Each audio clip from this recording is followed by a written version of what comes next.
Welcome to మెగానన్ TV Bunny topic. పశ్చిమాసియాలో యుద్ధ మేఘాలు కమ్ముకున్నాయి. నిన్నటి వరకు సిరి సంపదలకు నిలయంగా ప్రపంచ కుబేర్ల క్రీడా మైదానంగా విరాజిల్లిన గల్ఫ్ దేశాలు నేడు బాంబుల మూతతో దద్దరిల్లుతున్నాయి. ఇరాన్, ఇజ్రాయెల్, అమెరికాల మధ్య నలుగుతున్న యుద్ధం వల్ల ఇప్పుడు దుబాయ్ వంటి దేశాల ప్రతిష్ట మసకబారుతుంది. ఏ నగరాన్నైతే సేఫ్ హెవెన్ అని పిలుచుకున్నామో అదే నగరం ఇప్పుడు భయాందోళనకు కేంద్రంగా మారింది. సంపన్నులు తమ ప్రాణాలను, ఆస్తులను కాపాడుకోవడానికి బిక్కుమంటున్నారు. అసలు దుబాయ్లో ఏం జరుగుతుంది? భారతీయులు ఎందుకు వెనక్కి వస్తున్నారు?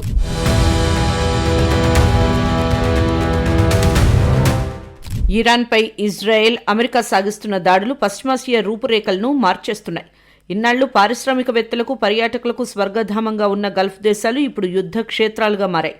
తనపై జరుగుతున్న దాడులకు ప్రతిగా ఇరాన్, అమెరికా సైనిక స్థావరాలను లక్ష్యంగా చేసుకుని క్షిపణుల వర్షం కురిపిస్తోంది. ఈ క్రమంలో దుబాయ్ వంటి ఆర్థిక కేంద్రాలపై కూడా డ్రోన్లు, క్షిపణి దాడులు జరుగుతుండడం ప్రపంచ వ్యాపార వర్గాలను ఉలిక్కిపడేలా చేస్తోంది.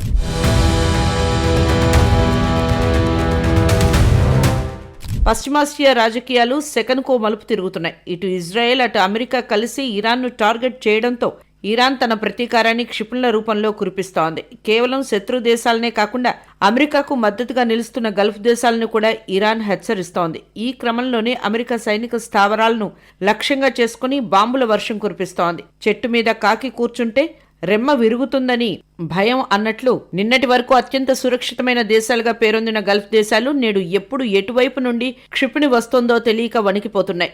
ప్రపంచవ్యాప్తంగా ఉన్న వ్యాపారవేత్తలు, సెలబ్రిటీలు, భారతీయ కుబేరులకు దుబాయ్ ఒక స్వర్గధామం. అయితే ఇటీవల దుబాయ్ లక్ష్యంగా వరుసగా జరుగుతున్న డ్రోన్ దాడులు, క్షిపణి ప్రయోగాలు అక్కడి వాతావరణాన్ని పూర్తిగా మార్చేశాయి.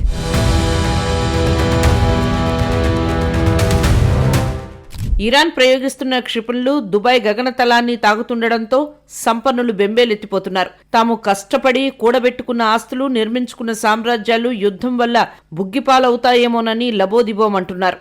యుద్ధం వల్ల ప్రాణ నష్టం ఒకవైపైతే తమ ఆస్తుల భరోసా లేకపోవడంతో వ్యాపార దిగ్గజాలు తీవ్ర ఆందోళన చెందుతున్నారు.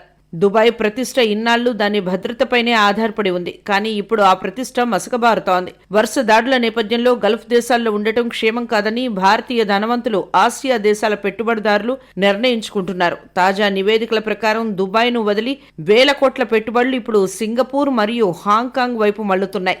భద్రత కల్పిస్తుందనుకున్న ప్రాంతమే భయపెడుతుంటే ఇన్వెస్టర్లు అక్కడ ఎందుకు ఉంటారు? అందుకే చీమలు పెట్టిన పుట్టలు పాముల పాలైనట్లు తమ సంపద ఇతరుల పాలు కాకుండా జాగ్రత్త పడుతున్నారు.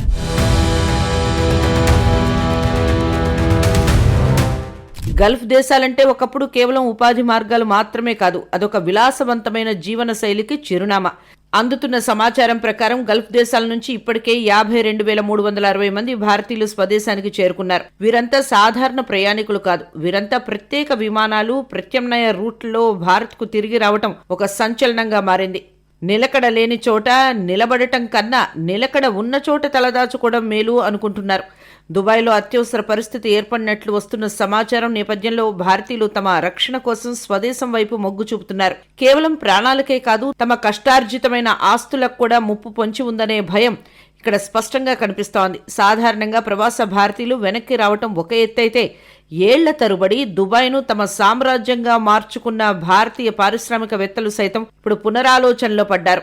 దుబాయ్లో నివసిస్తున్న ఇద్దరు భారతీయ బిలియనియర్లు తమ రిస్కును తగ్గించుకోవడానికి తీవ్రంగా ప్రయత్నిస్తున్నారు. వారు తమ బ్యాంకు ఖాతాల నుండి ఒక్కొక్కరు $1,00,000 కంటే ఎక్కువ మొత్తాన్ని సింగపూర్కు తరలించడానికి ప్రయత్నించడం ఇప్పుడు చర్చనీయాంశంగా మారింది.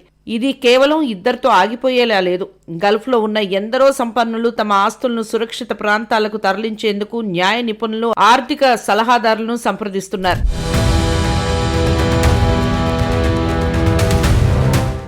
భారతీయ ధనవంతులు తమ పెట్టుబడులకు దుబాయ్ కంటే సింగపూర్ను సురక్షితమైన ప్రత్యామ్నాయంగా భావిస్తున్నారు.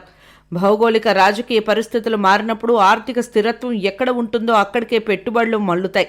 గల్ఫ్ ప్రాంతంలో నెలకొన్న అస్థిరత, భద్రతా కారణాల వల్ల పారిశ్రామికవేత్తలు తమ ఈక్విడిటీని, అంటే నగదు నిల్వలను సింగపూర్ లాంటి దేశాలకు తరలిస్తున్నారు.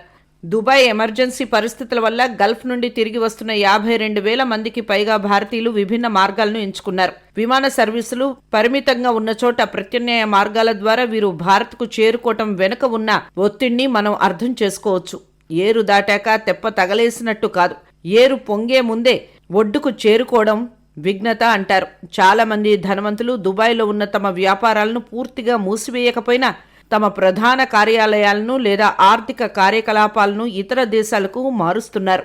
భవిష్యత్తులో గల్ఫ్ ఆర్థిక వ్యవస్థలో రాబోయే మార్పులను ముందే పసిగట్టిన వీరు ముందస్తు జాగ్రత్తలు తీసుకుంటున్నారు.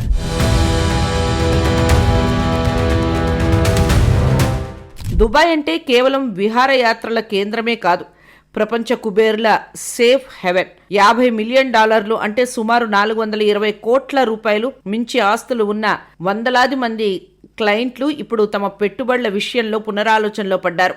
గల్ఫ్ ప్రాంతంలో నెలకొన్న భౌగోళిక రాజకీయ ఉద్రిక్తతలు వారిని నిద్రపోనివ్వడం లేరు. ఇప్పుడు పరిస్థితి ఎప్పుడు ఎలా మారుతుందో తెలియని సందిగ్ధంలో ఫ్యామిలీ ఆఫీసులు అప్రమత్తమయ్యాయి. తమ తరతరాల సంపదను కాపాడుకోవడానికి యుద్ధ ప్రాంతానికి దూరంగా ఉండటమే శ్రేయస్కరమని వారు భావిస్తున్నారు. ఇన్నాళ్లు దుబాయ్ వైపు ప్రపంచ దేశాల వ్యాపారవేత్తలు క్యూ కట్టడానికి ప్రధాన కారణం ట్యాక్స్ బెనిఫిట్స్. అయితే ప్రస్తుతం గల్ఫ్ రీజియన్లో మారుతున్న సమీకరణాలు వారి ప్రాధాన్యతను మార్చేశాయి. యుద్ధ మేఘాలు కమ్ముకుంటున్న వేళ డబ్బు పోతే మళ్లీ సంపాదించుకోవచ్చు, కానీ ప్రాణం పోతే రాదు అనే ప్రాథమిక సూత్రాన్ని పాటిస్తున్నారు. పన్నులు ఎంత తక్కువైనా క్షిపణులు కురుస్తున్న వేళ వ్యాపారం చేయడం సాధ్యం కాదని వ్యాపారవేత్తలు ఆందోళన చెందుతున్నారు. గోడ గడియారం కాదు, ఇంటి పునాది కదిలితేనే అసలు ప్రమాదం. పన్ను ప్రయోజనాలనే పునాదిగా చేసుకున్న దుబాయ్కి ఇప్పుడు భద్రత అనే పునాది కదులుతుండడంతో సంపద తరలిపోతోంది.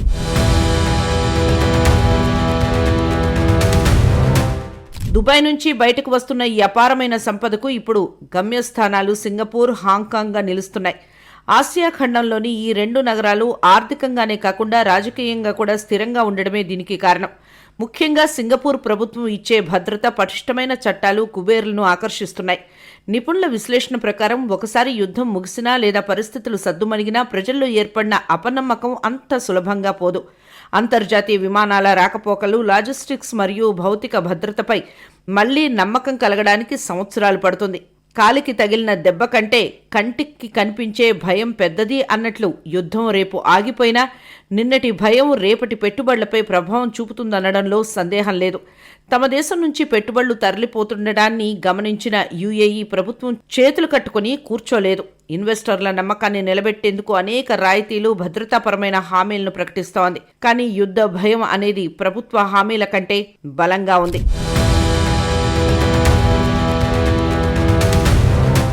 యుద్ధం అంటే కేవలం ప్రాణనష్టం మాత్రమే కాదు, ఒక దేశ ఆర్థిక మూలాలు కదిలిపోయే ప్రమాదం కూడా. ఇన్నాళ్లు మడతపెట్టని నోట్ లాంటి దుబాయ్ ఆర్థిక వ్యవస్థకు ఇప్పుడు అతిపెద్ద పరీక్ష ఎదురవుతోంది. సంపన్నుల వలస దుబాయ్ భవిష్యత్తును ఎలా మారుస్తుందో చూడాలి. ఆపదలో ఉన్నప్పుడు ఆస్తి కంటే ప్రాణమే మిన్నా అని నిరూపిస్తున్న ఈ పరిణామాలు ప్రపంచ ఆర్థిక పటంలో సరికొత్త మార్పులకు శ్రీకారం చుడుతున్నాయి. చెరువు ఎండిపోతుంటే చేపలు వలస వెళ్ళక తప్పదు. యుద్ధం రేపు ముగిసినా మళ్లీ సాధారణ స్థితికి రావడానికి, విమాన రాకపోకలు పునరుద్ధరించడానికి, భద్రతపై నమ్మకం కలగడానికి చాలా కాలం పడుతుందని నిపుణులు హెచ్చరిస్తున్నారు. దుబాయ్ వంటి మహానగరాలే యుద్ధ భయంతో వణికిపోతుంటే ప్రపంచ ఆర్థిక వ్యవస్థపై దీని ప్రభావం ఎలా ఉంటుందో వేచి చూడాలి.